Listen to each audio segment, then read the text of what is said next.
Hey guys, welcome to another video on the channel. Today we have an article that I wanted to go over. I think it's highly important and it just brings full circle as to what we've been talking about this entire time and why we do what we do over at the0%.net. So this is an article that came out, I believe it was August 7th, and it was an interview between Dr. Jan Halper and on the British morning news show called Breakfast with Stephen and Ellie. It happened last Thursday. Let me give you a little preface of what's going on. So it says in a recent post on his, and we're talking Trump's, the issue here is Donald Trump.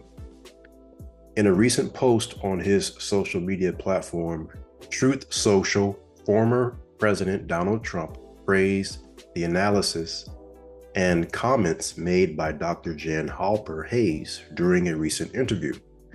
Halper-Hayes, a former global vice president of Republicans overseas, United Kingdom, made headlines with her statements during an appearance with British morning news show Breakfast with Stephen and Ellie last Thursday. Halper-Hayes pushed back against the widely held belief that Trump's case is based solely on political conspiracy theories, arguing that there are significant questions about election integrity that require attention. She further contended that the current indictment has inadvertently given Trump a platform to present his case and expose possible election irregularities. I want to talk about that as well throughout this video, election irregularities, because this is not the first time it has happened in 2020. That is the subject of the matter when it comes to Donald Trump right now in September 2023. We're talking about the irregularities in the 2020 election, but it's not the first time that has happened. This goes all the way back to the 1800s. A colleague of mine, a business colleague of mine, he's the one who brought this article to me, and we were discussing this, and there's a lot of points in here by Dr. Jan Halper that I find enlightening, and the things that she's talking about, what Trump has done or attempted to do. Of course, all of media is going to try to silence what she is saying and what Trump is doing or has done, if it is already complete. This does get into the subjects of Nasara, right? And also what comes after that is Jasara. So you want to look up those two phrases, those two terms. It is an acronym. I could pull it up for you right now. Let's look up Nasara just so that you can get an understanding. It's called the Nasara Act. It stands for National Economic Security and Recovery Act. And of course, Jasara is moving from national to global. So that is on the table of discussion. So let's continue reading. It says, during the interview, Halper-Hayes claimed to be part of the Department of Defense, the DoD, task force, asserting that Space Force had evidence proving the fraudulent nature of the 2020 election. Of course, the Gateway pundit can neither confirm nor deny these allegations at this time. Now, let's go down to the actual article and get into what is being said here. Well, let's talk to Jan Halper-Hayes, who's a US political analyst, and he's here in the studio. Good to see you, as always. Good to see you. There's so many people putting this down as a political conspiracy theory, but actually there are real questions to be answered here. There are? Yeah, of course there are. Of course there are. What he's being accused of, but what part do you think is to answer that the 2020 election is going to be litigated because of this? They've made a huge mistake with this one, because even though we thought what was going to happen was they were going to go after him for treason or sedition, but they did criminally charge him, but they didn't go to that extreme. As a result, he has due process, so he can subpoena people and bring things in. Now, let me say something about this 2020 election, is that Biden is the legitimate president, but he's the legitimate president of what is now the bankrupt U.S. corporation. And that was a treaty in 1871. Well, on September 12, 2018, Trump created an executive order. Within that, he outlined in future elections any kind of foreign or domestic interference, specifically for the 2020 election.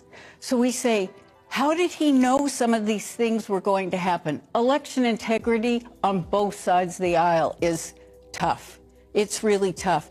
But what this has done is it's opened the door for Trump to present his case. Well, that's a good thing, isn't it? Because what we see on this side of the pond is a very difficult situation where the legal system is politicised in the United States, which is abhorrent to us over here. So the fact that Trump can subpoena, some people saying it's a mistake by Jack Smith, but actually he can subpoena, people can actually see evidence from both sides. That's a sensible move. Exactly. And it's a great mistake by Jack Smith that he's done that. Absolutely great. See, the thing is, think about Edward Snowden and all the information he had.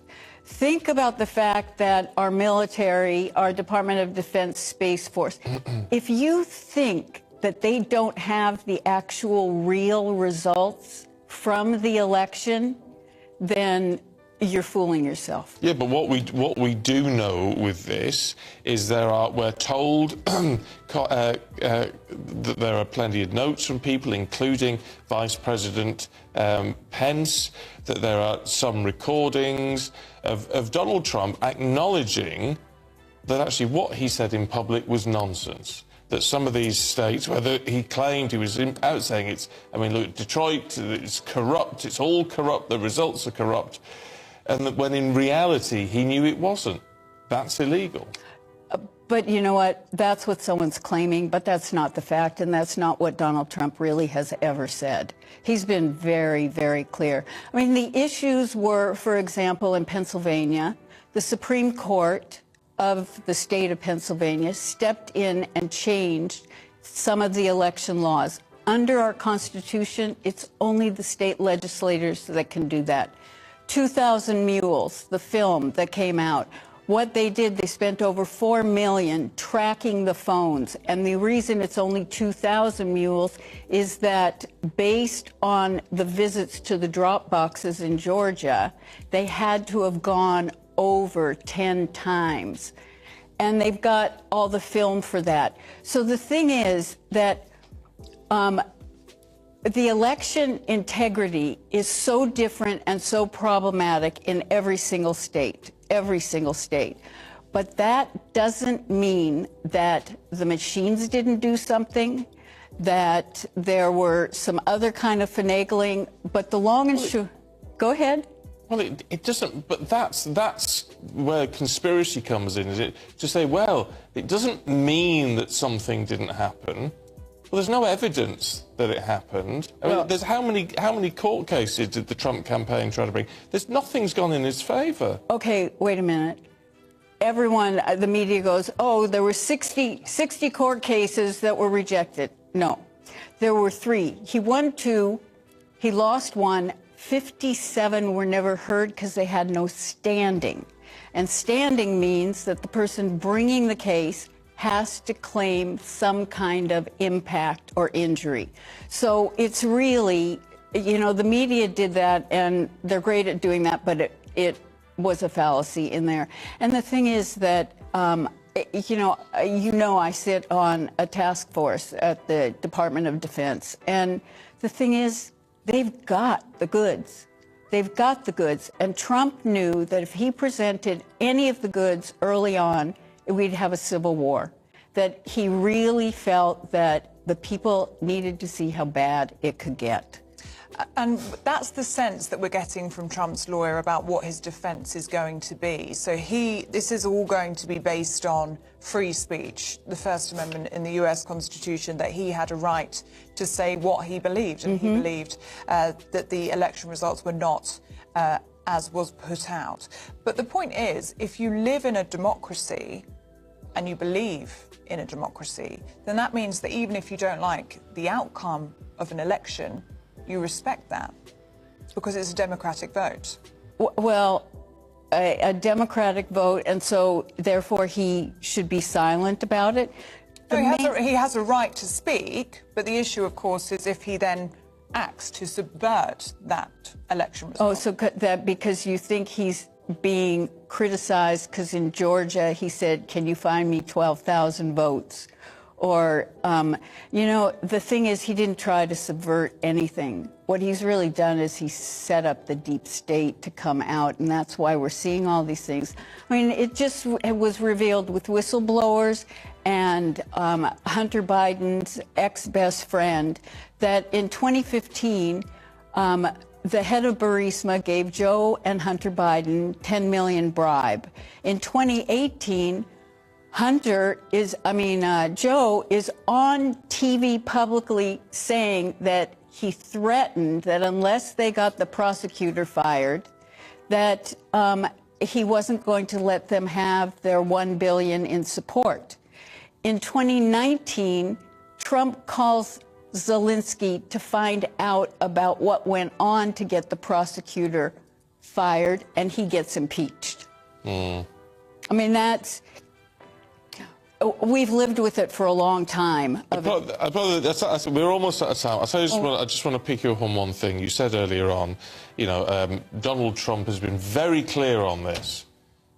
Is he a man that you believe? I mean, look, he's about as believable as a chocolate teapot, isn't he? Look, I know that, thank God you got the negativity in at the end and not the beginning. I can always count on you for that, always. But it's a legitimate point to say that Donald Trump is a man who always speaks the truth. That can't be the case. I mean, it's hardly the case of any leader, to be fair, but, I mean, definitely not Donald Trump. Well, I don't know if I said everything or always, because I do call him the embellisher-in-chief, because he's a marketer. But in terms of telling us things, optics, you better believe that he's very much a straight shooter in terms of actions that he's going to take or what he thinks needs to be done. You know, they made fun of him because they assumed he broke protocol and walked in front of the Queen. No, if you go back and look at it, you will see he looked at her. She gave a wave with her hand. He proceeded. She took a couple of steps, he stopped, and he waited for her to join. That was an optic to tell us that he then was going to bankrupt the U.S. corporation because it was the Vatican, the Crown, and the U.S. that was part since 1871. Now, you guys, she's talking about the Treaty of 1871 between the United States and the United Kingdom, and that's what gave birth to the Organic Act of 1871 for the corporate state of the United States of America. Let's continue.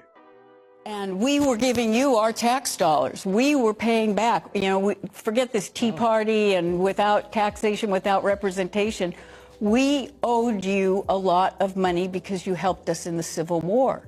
And so that is what Trump has now, he told the Queen, I'm ending this. We're dissolving this corporation. We're going to go back to being a republic and we'll all be separate. The Pope wasn't happy. You should find the picture of him visiting the Pope. It took 650 planes to remove our gold from the Vatican Bank. I'm not very happy about it, Jan, to be perfectly honest. We could do with your money at the minute. Keep it flowing, I say. Jan Halper-Hayes, really good to see you. Thank you very much indeed. You too. So it took 650 planes, over 650 planes to remove the gold from the Vatican vaults. That's coming back to the Republic vaults. So a lot was being said. That's why I mentioned the Nasara Act. This is all about bringing in the wealth back to the United States. And there's going to be two systems. There's going to be the electronic system for the public, And there's going to be the gold system that is going to be for the private. Private citizens is also a term that you hear going around. I don't want you to misinterpret that with the sovereign citizen movement. That is not what we promote, and that is frivolous. It's actually oxymoronic to actually go off of that. Trump, he put together House Resolution 48. And in this resolution, it's talking about proposing an amendment to the Constitution of the United States, providing that the rights extended by the Constitution are the rights of natural persons only. So he's setting things up for things to come even after his term. He may get the next term. I don't know if he's going to be actually going and running for it. But even if he doesn't, things are set up for the Republic. This is a very enlightening article. In Section 1, it says the rights protected by the Constitution of the United States are the rights of natural persons only. What are natural persons? That's you and I that come together and form and express trust. That's what a natural person is. It's someone who is completely private and has no acceptance, no takings of the benefits and privileges of the United States. If you take on the benefits and privileges of the United States, such as old age insurance, which falls in line with the Social Security number, or employee identification numbers, which is very different from employer identification numbers, then you're considered an artificial entity, such as corporations, limited liability companies, and other entities, such as limited liability partnerships. Those are the organizations that law firms use. They are absolutely artificial entities because they are officers of the court. All of those are established by the laws of any state, the United States, or any foreign state. And guess what? They shall have no rights under this Constitution and are subject to the regulation by the people.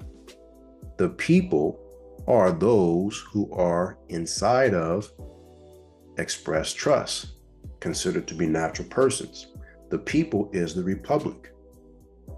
This is what it was back in the 1800s, right? Before the Organic Act of 1871 and before the bankruptcy that took place in 1933, followed by the Great Depression and the issuance of the Social Security Administration.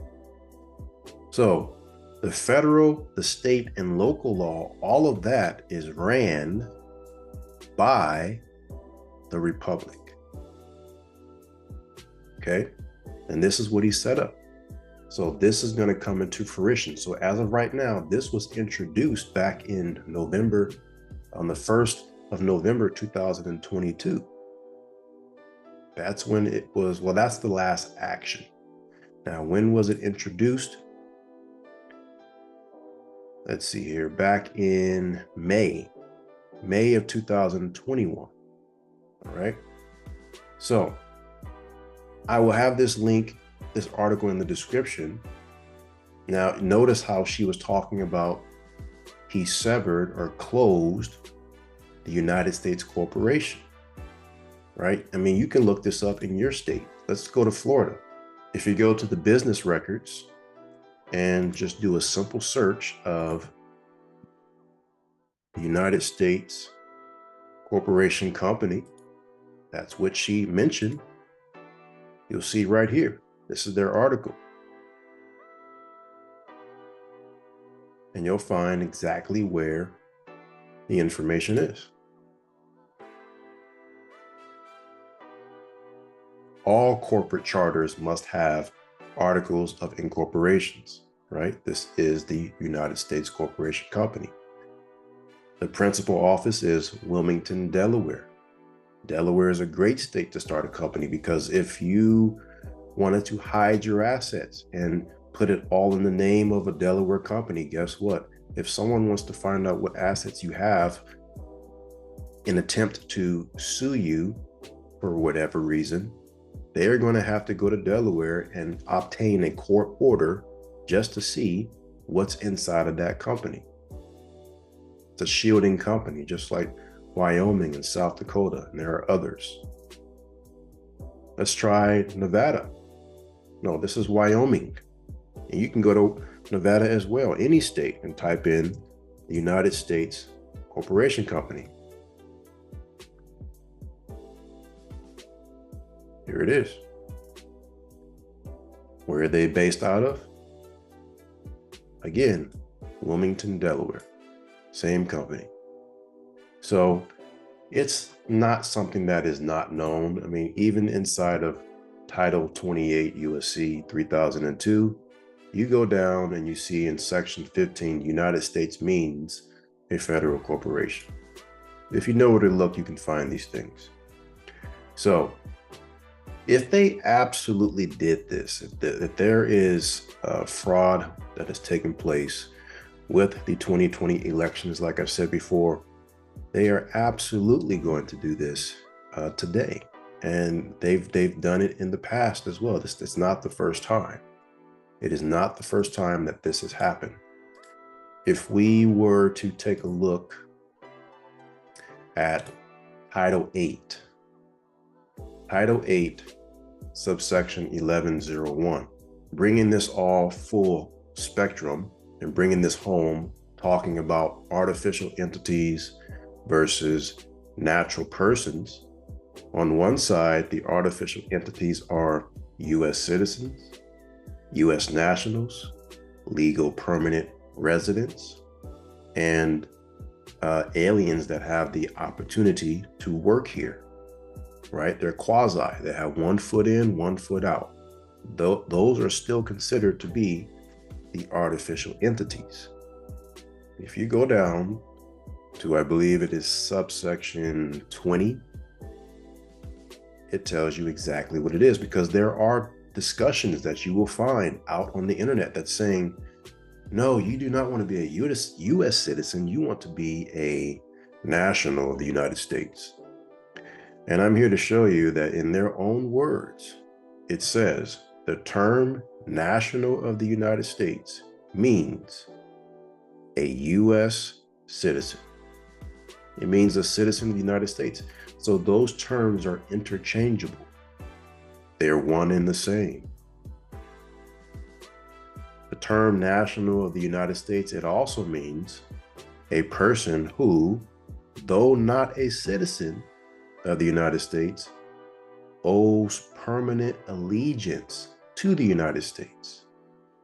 And that's also someone who is being lawfully admitted for permanent residence. These are green card holders. So you do not want to be a U.S. citizen. You do not want to be a U.S. national if you choose to be a part of the Republic, the people, natural persons under express trust. So how do you do that? Well, first you need to understand, how did they get you, right? And it all comes down to nationality. I don't know if you've known this, but inside of their 2016 GPO style manual, 5.22, they talk about all of the nationalities of the United States of America. If you were born in Vermont, you are a Vermonter.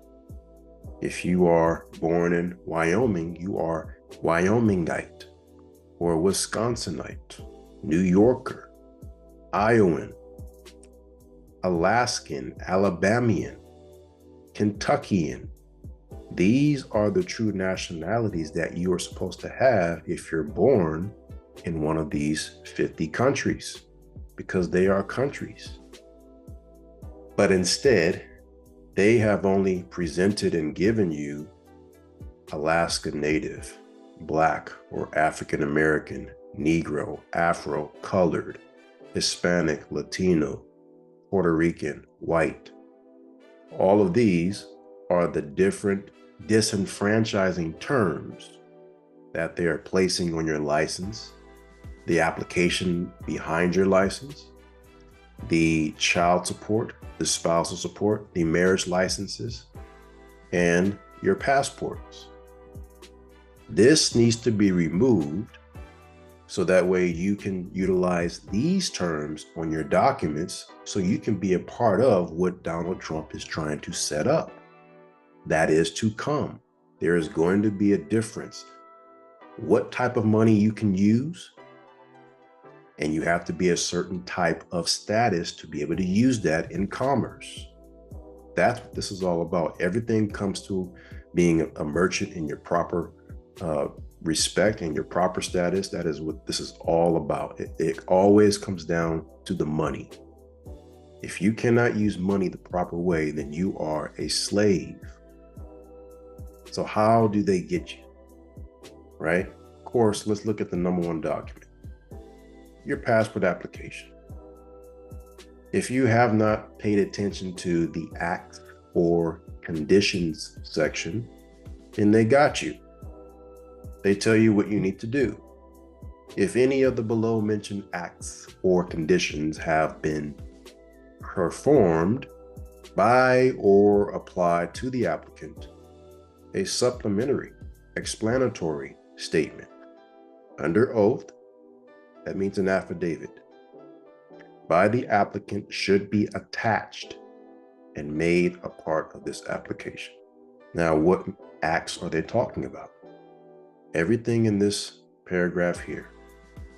If this pertains to you, that means you're innocent and you can become a national of the state in which you were born, or a national of the country in which you were born, and yet you are here via certificate of naturalization. There's a process for you that's a little bit different than those that are born within the United States of America. So you have to attach an explanatory statement to this entire application when you turn it in to the recorder clerk in the county that accepts passport applications. That's one way. If you don't do this, they got you. They got you as what? What do they have you as? A disenfranchising term. That's going to be considered an artificial entity under the democratic state, and you're paying taxes all day long everywhere you go. Do you realize that when you get your paycheck, you are taxed all the way up to 92%? And I'm not talking about once you receive your check. It's once you make the deposit and you take the cash and how you spend it. Every dime you spend, you're going to spend at least 7 cents on that dollar because of this. What's another way to get you on the passport? Go down. You should be all familiar with this section here. Once you turn it in, whether that be with the passport agency at the post office or the recorder's clerk's office, they're going to ask you to sign. But you need to pay attention to this paragraph, because if you don't, they got you. You can contradict yourself by not doing something in this paragraph. Let's read it. I declare under penalty of perjury of all the following. Number one, I am a citizen or non-citizen national of the United States and have not performed any of the acts listed under acts or conditions on page 4 of the instructions of this application unless explanatory statement is attached. Now let's go back, because they're talking about two different persons, two different statuses. That's what it seems like. But in actuality, they're making two into one. Remember, go back. The term national of the United States means a citizen of the United States.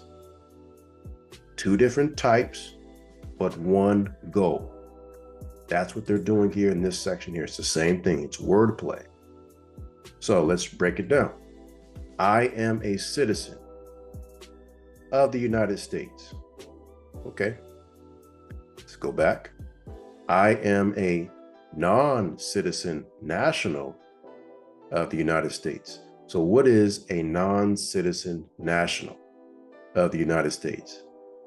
That is a simple national of the United States, which is the same thing as a citizen of the United States. So there's something that you must do in this paragraph in order to make it right. You must cross out the word national. So that way it reads, I am a citizen of the United States, which I am not, or I am a non-citizen of the United States, which I am, because I am a Texan national, or I am a Virginian national, or a Californian national. So I must attach an explanatory statement and cross out the word national, and then provide my John Hancock, provide my signature. Okay, that's what you got to do at the top of the food chain, at the Department of State level.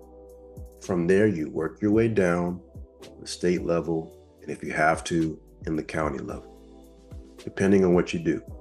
Now, all that information you'll find as you go to the 0%.net and get into the senior course. As you go through freshman, sophomore, junior, you get to senior course, and you will find that information, right here in the U.S. passport section. So I have an updated version of that coming for you guys in version 2.0. However, to do that now, the information that is in 1.0 is still relevant, and you can use that right now. And of course, don't forget to go into the community chat section and communicate with all of your peers, your colleagues in the state that you're operating in. They're here to help you, and we have a good time in the community chat talking. So, like I said before, if they did this in 2020, absolutely, this is not the first time. All you have to do is look up this congressional record. It was a speech given by Senator Benjamin R. Tillman, March 23rd, 1900. Congressional Record 56 Congress, First Session 3223-3224, right? Let's go ahead and have some fun. Let's read this one. This is how they did the disenfranchising and began to start calling the Moors, and they were the ones who had their own government. They started calling them, from Moors to Negroes to coloreds to African Americans, Black Americans, or just Black. All of those are disenfranchising terms. And the word disenfranchise, it means to prevent someone who had the right to vote to no longer be able to vote. So if you do not do the things mentioned in this application, your vote is truly not counted.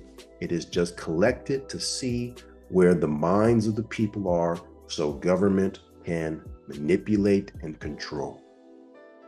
That's the God honest truth. All you are doing is submitting information, letting them know what you are not, and letting them know what they have control over, which is your estate and your affairs. That's what's happening. So let's go back. Let's read. It says, and he, Senator John C. Spooner of Wisconsin, said, we had taken their rights away from them. He asked me, was it right to murder them in order to carry the elections? I never saw one murdered. I never saw one shot at an election. It was the riots before the election, precipitated by their own hot-headedness in attempting to hold the government, that brought on conflicts between the races and caused the shotgun to be used. That is what I meant by saying we used the shotgun. I want to call senators' attention to one fact.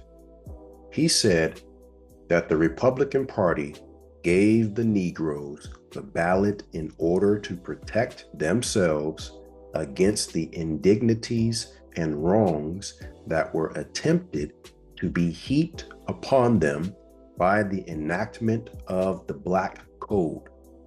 I say it was because the Republicans of that day, led by Thad Stevens, wanted to put white necks under black heels and to get revenge. There is a difference of opinion. You have your opinion about it, and I have mine, and we can never agree. I want to ask the senator this proposition in arithmetic. In my state, there were 135,000 Negro voters, or Negroes of voting age, and some 90,000 or 95,000 white voters. General Canby set up a carpetbag government there and turned our state over to this majority. Now, I want to ask you, with a free vote and a fair count, how are you going to beat 135,000 by 95,000? How are you going to do it? You had set us an impossible task. You had handcuffed us and thrown away the key, and you propped your carpetbag Negro government with bayonets. Whenever it was necessary to sustain the government, you held it up by the army. Mr. President, I have not the facts and figures here, but I want the country to get the full view of the Southern side of this question and the justification for anything we did. We were sorry we had the necessity forced upon us, but we could not help it. And as white men, we are not sorry for it. And we do not propose to apologize for anything we have done in connection with it. We took the government away. We took the government away from them in 1876.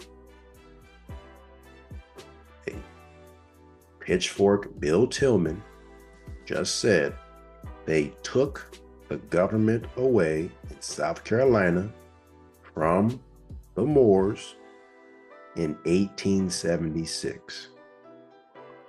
Now, the Organic Act of 1871, think about it. See, they're playing with dates now.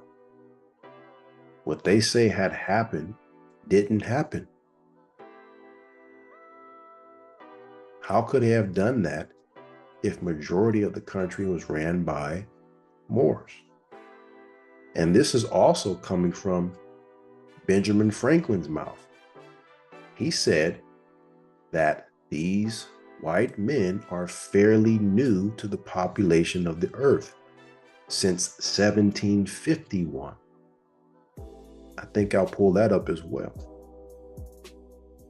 It says we took the government away from them in 1876. We did take it, and they took it by force. If no other senator has come here previous to this time who would acknowledge it.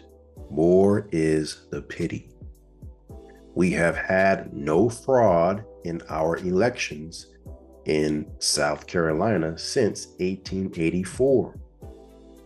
There has been no organized Republican Party in the state.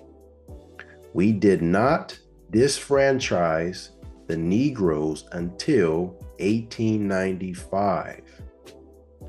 Then we had a constitutional convention convened, which took the matter up calmly, deliberately, and avowedly with the purpose of disfranchising as many of them as we could under the 14th and 15th Amendments. Do you see that? You all take on these disenfranchising terms by the 14th and 15th Amendment. By taking on the proper nationalities listed up here, you remove yourself from the 14th Amendment, which is how the U.S. citizenship presumption is placed upon you. You can remove that. So disenfranchisement did not take place fully until 1895. It says, we adopted the educational qualification as the only means left to us, and the Negro is as contented and as prosperous and as well protected in South Carolina today as in any state of the Union south of the Potomac. He is not meddling with politics, for he found that the more he meddled with them, the worse off he got. As to his rights, I will not discuss them now. We of the South have never recognized the right of the Negro to govern white men, and we never will. We have never believed him to be equal to the white man, and we will not submit to his gratifying his lust on our wives and daughters without lynching him. I would to God the last one of them was in Africa, and that none of them had ever been brought to our shores, but I will not pursue the subject further. Now, not all of them were brought here from Africa. Not all. In fact, all nationalities were brought here from Africa. There were whites, there were Indians, there were blacks, there were all kinds of people on those boats coming here under an indentured servitude. And they worked in what's called debtor camps, what we call today prisons, to work off the debt. So they did it long ago in 1876. They played around with the elections, and here they did it violently. But with Trump in 2020, it was more of, we're just not going to count the votes that are supposed to be counted. That simply was it. And Dr. Jan Halper she spilled the beans. She spilled the beans about what is happening with the United States corporation, how it is dissolved, and they're moving forward into the Republic, which is the United States of America. There's the United States Corporation, and there's also the United States of America Corporation. All of it are corporate souls. All of them are corporate souls. It's just, how are these corporations going to act in a manner? Right now, it's acting in the form of a de facto government on a democratic state. But now we are merging into the republic, the de jure. That is where we're headed, and it is only there to its fullest for nationals, for natural persons, for private persons. All right. So I'll have all these articles that we went over in the links in the description down below. Don't forget to check out the 0%.net, or you can call us at 888-899-1000. 888-899-2262, 888-899-2262. Go ahead and grab a consultation. We'd love to have an opportunity to speak with you. All right, that's it. I'll see you in the next video.